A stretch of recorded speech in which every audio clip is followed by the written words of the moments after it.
Colonel Darby founded the U.S. Army Rangers in 1942, but almost 200 years earlier, another man, Robert Rogers, laid the groundwork for the unit.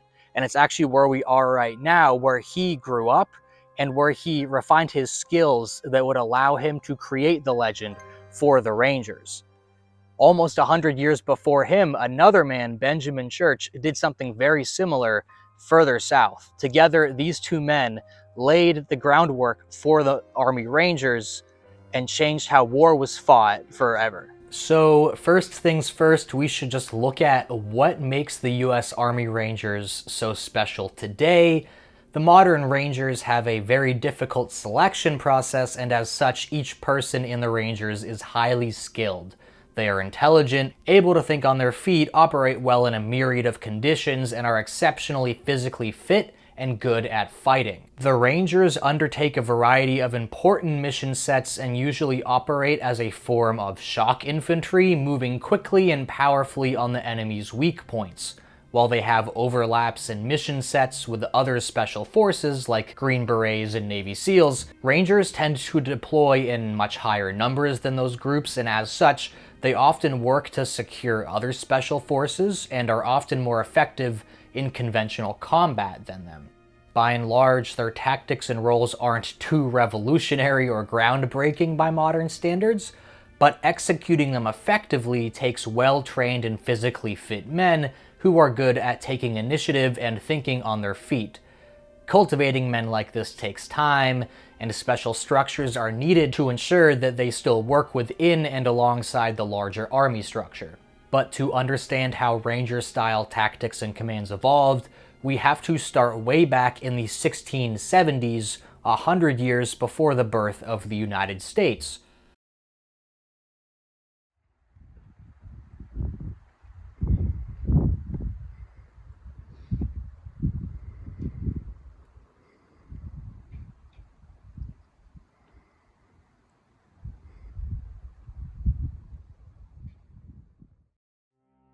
In 1675, a massive war broke out between settlers and natives. The conflict, known as King Philip's War, named after the Sachem of the Wampanoag people who led the fight, spread across southern New England over the next couple of years, but its epicenter was along the east side of the Narragansett Bay, and right near that area lived a man named Benjamin Church. When the war broke out in 1675, Church was about 36 and was homesteading a plot of land in what is now Little Compton, Rhode Island, after leaving from Duxbury and Plymouth the year before. Church was born in the New World and was the grandson of Mayflower settlers who arrived 54 years earlier.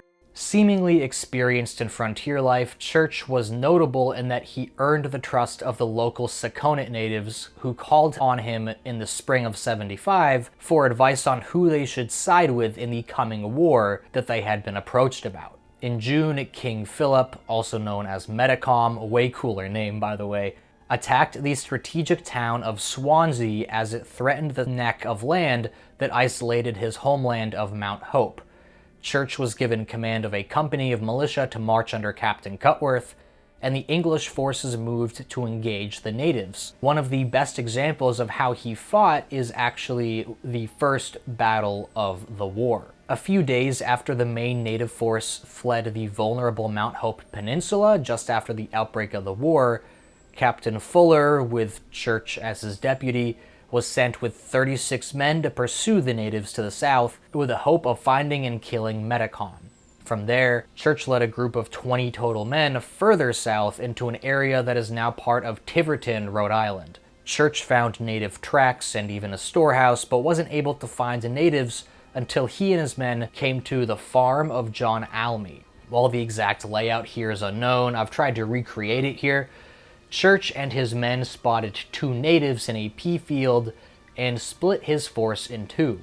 Church and his men lay prone in the tree line, but the other element wasn't stealthy, which spooked the native warriors who fled. Church tried to call them back, but they fired at the English before being pursued and fired back at, but still making it into the dense tree line. Church reassembled his force and moved along a flat clearing by the trees. keeping his men spread out to avoid collateral damage from enemy bullets.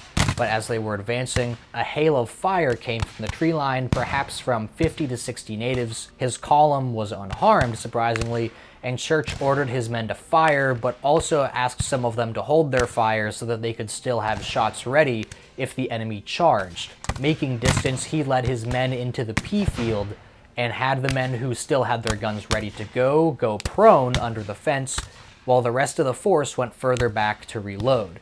As this was happening, Church noticed more natives further off on a hill, moving to encircle his men, and he tried to get a better position. He had some of his men try to take an old stone wall, but native forces were already there and they exchanged fire at close range, during which one native was killed.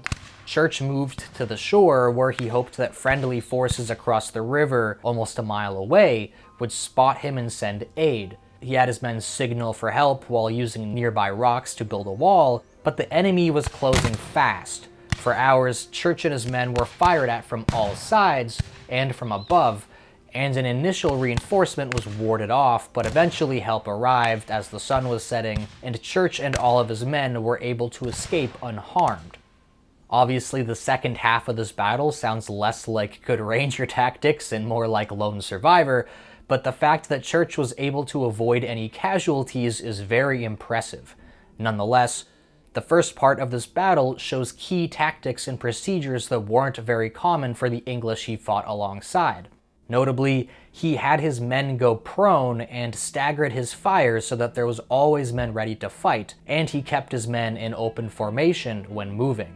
Over the next year, Church continued to serve in the English force, but no one else really utilized his tactics. For the first year or so of the war, things did not go in the English's way, and the natives tended to avoid English soldiers until they were isolated in the woods and then attack them then, and they would target towns with less defenses. Benjamin Church was well acquainted with native tactics, and he routinely pushed to employ them in how the British fought. It wasn't until the aftermath of the Sudbury fight in April of 1676 that the English finally realized that a change was in order, and they looked to Church to do it.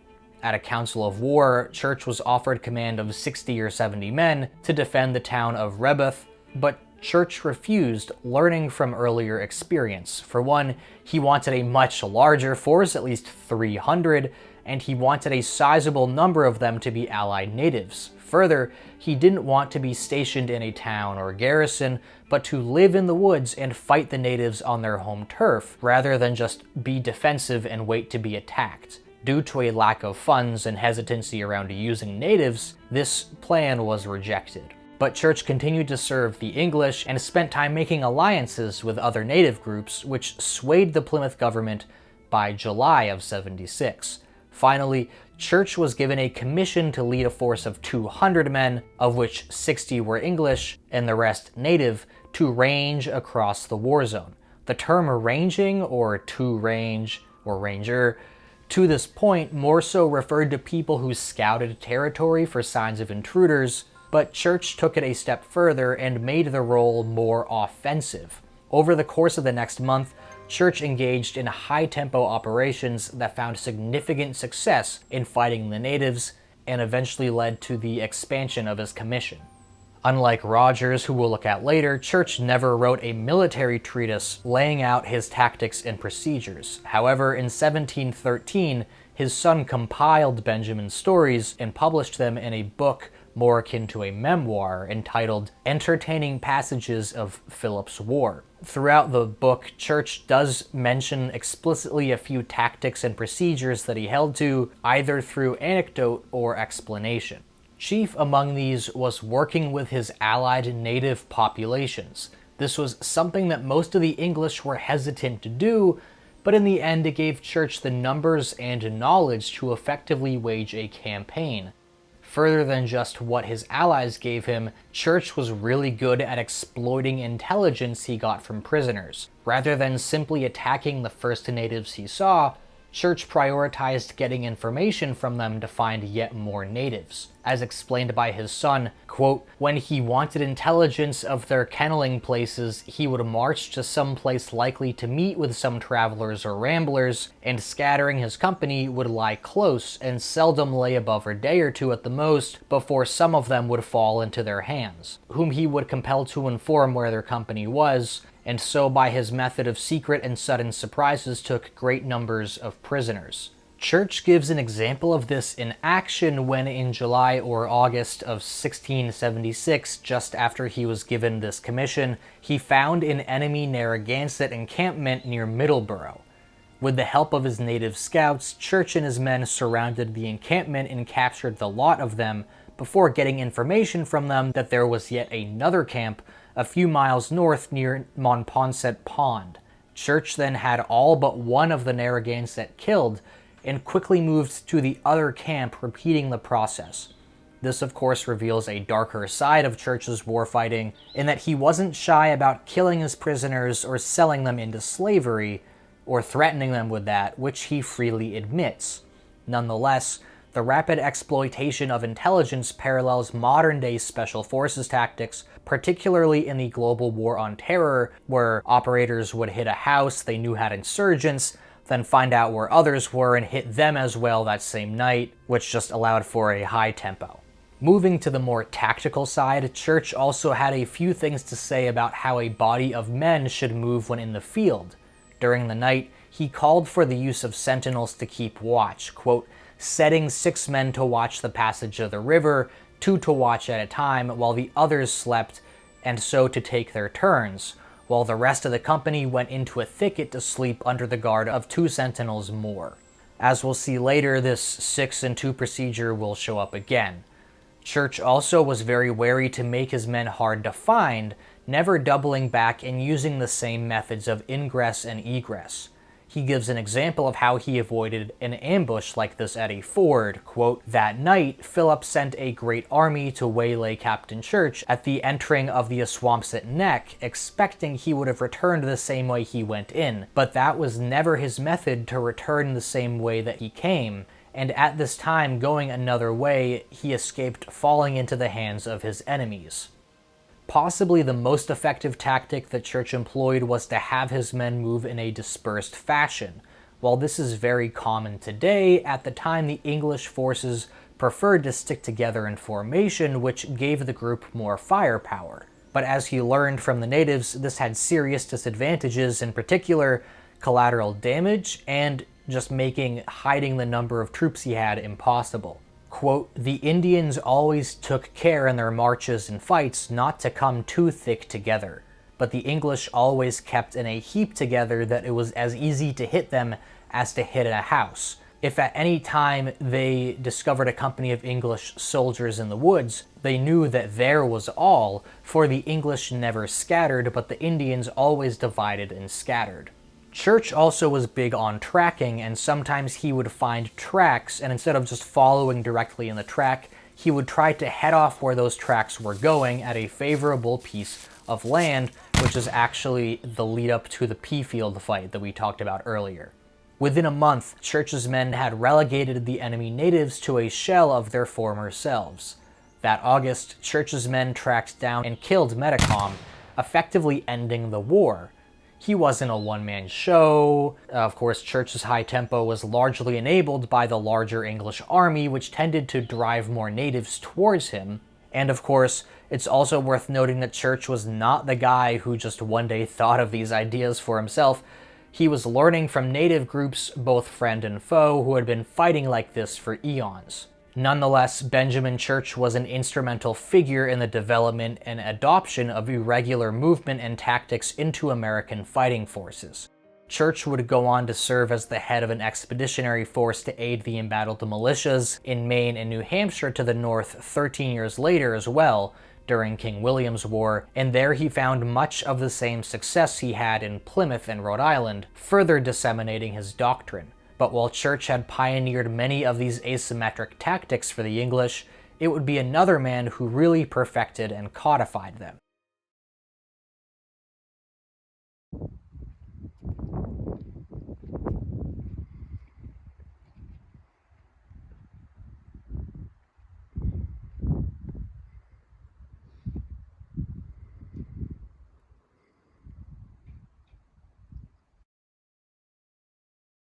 Robert Rogers was born in 1731 in Methuen, Massachusetts, but when he was 7, the family moved to the Great Meadows area of what would become Dunbarton, New Hampshire. Robert's father, James, alongside another family, were the only 2 English families in this new fledgling town, and for the next 6 years, Rogers lived the life of a frontiersman, regularly encountering natives, and by his own account, traversing the wider northeast lands that had yet to be fully mapped, learning his way around the area of northern New Hampshire, Vermont, and upstate New York. When Robert was 13, he and his family had to flee their homestead when King George's War erupted and the vulnerable homestead was beset by natives. When they returned a few years later, everything was burnt down, and so they actually had to restart here in 1749. This is not the original homestead that they first moved to when Robert was 7. Nonetheless, he continued to live out here until the outbreak of the French and Indian War in 1755. Within a few months of his arrival, Rogers was recognized for his prowess in the field and was tasked with moving north out of Fort Edward to strike deep into enemy territory. Starting at this point and running through the end of the war, Rogers kept a journal which he eventually published in England after the war. Here we'll look at his actions in the first months of the war, although you can look at the journal yourself and you can find an interesting sample size really from anywhere in the book. In September and October of 1755, Rogers was sent out twice to conduct recon on enemy positions at Fort Crown Point and Fort Ticonderoga, held by the French at the time. In both cases, Rogers went with a party of 5 men total and moved up Lake George by canoe before covering the last few miles on foot, leaving 2 men behind with the canoe. Rogers and his men came away with force numbers of the enemy, and as we'll see in a minute, the exfiltration was usually where things went wrong. In the first instance, his men at the canoe had left, forcing Rogers and the other 2 men to hike all the way back to camp in the fall in upstate New York. And in the second instance, he and his men saw an enemy canoe, but successfully engaged it and killed 5 of the 9 men in board, while also discovering a large advance party of the French at the top of Lake George. October closed out with 2 lackluster operations. On the 15th, Rogers was sent out with 40 men to conduct a raid against the enemy's advance guard, but for some reason, they never engaged. A few days later, he was sent further north to take a prisoner near Crown Point, but after trying to confront a lone soldier one-on-one, he had to kill him, which forced him and his 5-strong party to flee. In November, Rogers led yet another raid on the advance guard, this time with 30 men and 8 wall guns, essentially massive muskets that were a mobile form of firepower mounted onto his boats. They moved up the lake to within half a mile before Rogers sent scouts to assess their enemy position. He was wildly outnumbered and decided to retreat before running into some reinforcements sent up for him. Rogers sent 2 more scouts, but they were discovered, and his unit was attacked. 30 Frenchmen or native allies approached the Rangers' position by boat to cut off a retreat, while another unit started to move in from the land. Rogers acted fast and split his force, leading some of his men to the canoes, while leaving 14 men under Israel Putnam, future American general, on the shore lying in wait. Rogers pretended he was trying to make an escape, which lured the French forces closer as they tried to intercept him. Rogers had his men open fire with the wall guns, which killed a few enemies and forced them to flee closer to shore, where they were hit again by Putnam's men. As the enemy ground force approached, the rest of the Rangers went into their boats and continued to pursue the enemy canoes until they landed on shore, and about 100 enemy came out to cover them. The Rangers used the wall guns again, which forced them to retreat. Finally, Rogers and his men retired as well. The next month, Rogers was sent out again to do recon on Ticonderoga, and along the way he actually had to pretend he was a fisherman to avoid being attacked by French forces on the lake. As we see with Rogers' actions in the first year of the war, he conducted a mix of raids and recon more similar to what modern Rangers do, and he employed slightly larger numbers and high firepower to attack exposed enemy positions. Later in the war, Rogers also participated in conventional pitched fighting alongside Redcoats to take Ticonderoga, once again, relatively in line with how Rangers are used today for a variety of missions. It was during this war that Rogers laid down the standing orders that made him legendary. In the spring of 1757, after a brief stint in Nova Scotia, Rogers was at Fort Edwards when British General London sent him 55 volunteer regulars to be trained in the ways of the Ranger. Robert personally oversaw their training, and in this process he wrote up a list of 28 rules of ranging that are still kind of used by the US Army Rangers today and features in their handbook. The rules aren't in any particular order, but can be broken down into a variety of categories. The best way to break these down, you can debate exactly, but the way I kind of do it is there are 2 rules that are kind of like just miscellaneous best practice. 4 are about scouting and security, 9 are about engagements with the enemy, another 9 are about formations and movement, and another 4 are specifically about operating with canoes on lakes and rivers. Notably, many of these rules aren't just one rule. For example, Rule 7 is kind of just about offensive engagements generally, and encourages taking cover from the enemy, staggering fire, and advancing and surrounding the enemy all in one rule. Rogers also advises that these rules are not meant to be gospel, but they can be modified or ignored if it makes sense to do so. These are guidelines, and if common sense says that something needs to change, then go ahead and do it. I won't go through the rules point by point here, but you can check them out. I have it linked here in the description. But some of the standouts that you can notice even just kind of like walking through the woods if you wanted to be a LARPer or something, I guess. Rogers says to keep a good distance when moving near bodies of water so that you can't get cornered. When making camp or rendezvousing after an attack, he suggests setting up on high ground. When approaching your home base, Rogers suggests staying off of the common roads, since this is the easiest place for an enemy to ambush you, and he himself used this technique to ambush enemies and capture prisoners often. When you cross a body of water, don't use the common fords, but cross somewhere else. And on the other side of the coin, when tracking an enemy, don't follow directly in their path, but rather try to head them off at a point with good terrain for you to ambush them. He also talks about J-hooking, where when you think you're being followed, you kind of wrap around on your own tracks to try and ambush the enemy following you. He says before ambushing an enemy about to cross a stream, to place your own men on the other side of the body of water so that you can attack them from both sides. Again, lots and lots of rules. Feel free to read those all for yourself. Despite these rules, the Rangers did have an issue, and that actually was high casualties. Like the German stormtroopers of World War I, being elite didn't make the Rangers invincible. They punched far above their weight, to be sure, and were very effective, but at the end of the day, they weren't meant for killing large numbers of enemies, and if they got into a bad situation, they came out pretty bad usually. Examples of this are the battles of the snowshoes, where Rogers and his men were ambushed by much larger forces, and while they did escape and still inflicted many casualties, they also took massive casualties. Another example is the raid on St. Francis, perhaps Rogers' most decisive engagement, but on the way back from that raid, he and his men took really bad casualties as well, even if, again, they did accomplish the mission.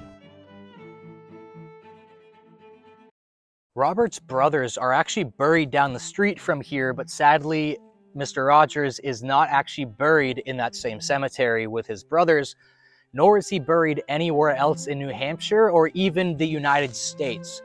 In fact, he's actually buried out in London, and that is because when the Revolutionary War broke out, he actually broke and fought for the Redcoats. To be fair to Rogers, he did actually try to join the Americans initially, and he had a lot in common with some of the most formidable generals of the war. For example, both he and George Washington were spurned by the British, and both he and Israel Putnam and General John Stark all fought together in the Rangers in the 7 Years' War. However, the Americans thought he was a spy because he had never really shown any patriotic fervor before the war, and as it turns out, as soon as he got rejected by the Americans, he went right to the British, and it seems, frankly, like he was more interested in just fighting a war than who he was actually fighting for.